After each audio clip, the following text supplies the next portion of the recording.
Today we live in a fast-paced world, with high-speed connections, food to go, and products designed to be replaced easily. We're far removed from many of the struggles and triumphs previous generations experienced. But the distance between today and 100 years ago is not impassable. Come along as we explore our connection with our history through an institution often taken for granted, the small-town museum.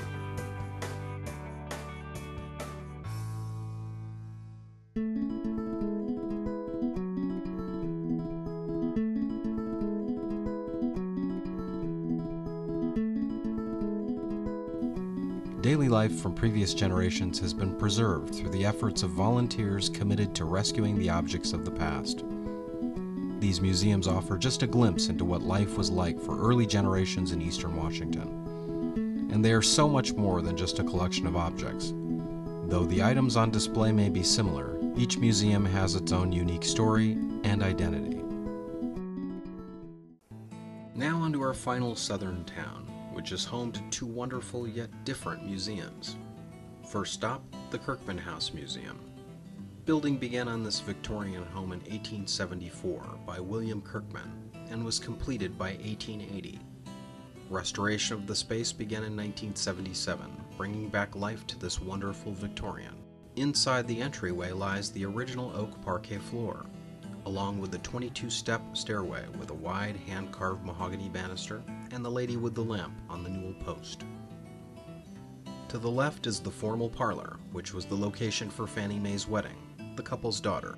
Isabella Kirkman proudly displayed her love of her children through this unique 19th century tradition. Family wreath here was created by Isabella Kirkman, using the hair from all of her children, both those who survived to adulthood and the 6 who passed away before reaching the age of 4. Family wreaths were a common activity in the Victorian era and often were associated with death rituals and therefore were often called mourning wreaths.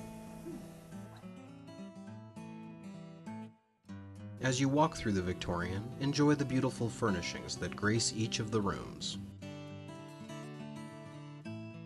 Now on to the Fort Walla Museum. The museum stands on the grounds of the original 600-acre grounds of the military reservation, established during the late 19th century.